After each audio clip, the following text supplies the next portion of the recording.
இப்படியே ஊதாரிகளாக ஊரை சுற்றாமல் மும்பைக்கு போய் வங்கியில் கொள்ளையடித்து வாருங்கள் என்று உறவினர் வேடிக்கையாக சொன்னதை வேதவாக்காக நினைத்து வங்கிக் கொள்ளையில் ஈடுபட்டதாக கைது செய்யப்பட்ட நெல்லை இளைஞர்கள் இவர்கள்தான்.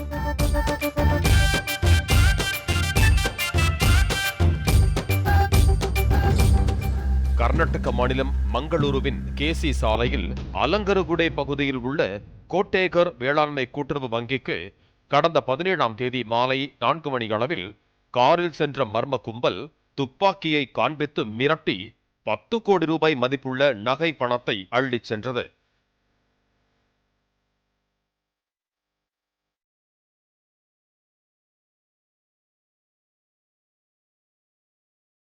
மங்களூரு போலீசார் அந்த பகுதியில் பதிவான சிசிடிவி மற்றும் செல்போன் சிக்னல்களை கொண்டு கொள்ளையர்களை அடையாளம் கண்டனர். மும்பை செம்பூர் திலக் நகரில் வசிக்கும் கண்ணன் மணி என்பவரை சுற்றி வளைத்து பிடிக்க முயன்ற போது அவர் பியர் பாட்டிலை உடைத்து போலீசாரை தாக்கத் தொடங்கியதும் அவரை முட்டிக்கு கீழ் துப்பாக்கியால் சுட்டு பிடித்ததாகவும் போலீசார் தெரிவித்தனர்.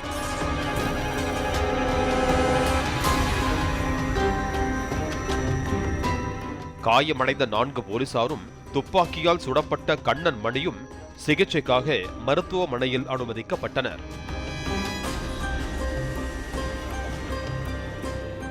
கண்ணன் மணியிடம் நடத்திய விசாரணையில் மும்பையில் இருந்து காரில் புறப்பட்டு சொந்த ஊருக்கு செல்லும் வழியில் மங்களூரு வங்கியில் கொள்ளையடித்ததாக தெரிவித்தார்.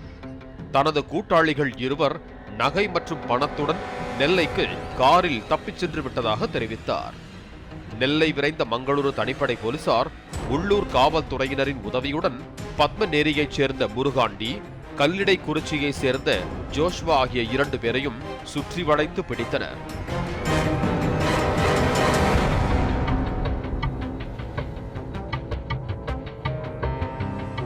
அவர்களது வீட்டில் இருந்து 2 நாட்டு துப்பாக்கிகள், தோட்டாக்கள், 2 கிலோ தங்க நகைகள் மற்றும் ரொக்க பணத்தையும் கைப்பற்றினர்.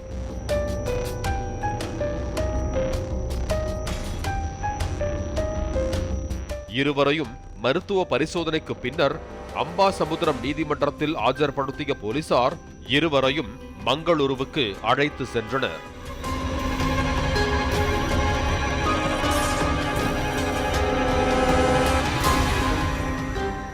ஊரில் வேலையில்லாமல் சுற்றியதாகவும் உறவினர்கள் சொல் பேச்சை கேட்டு மும்பைக்கு சென்று கண்ணன் மணியுடன் சேர்ந்து திட்டமிட்டு வங்கி கொள்ளையில் ஈடுபட்டதாகவும் 2 கொள்ளையர்களும் போலீசாரிடம் வாக்குமூலம் அளித்ததாக கூறப்படுகிறது.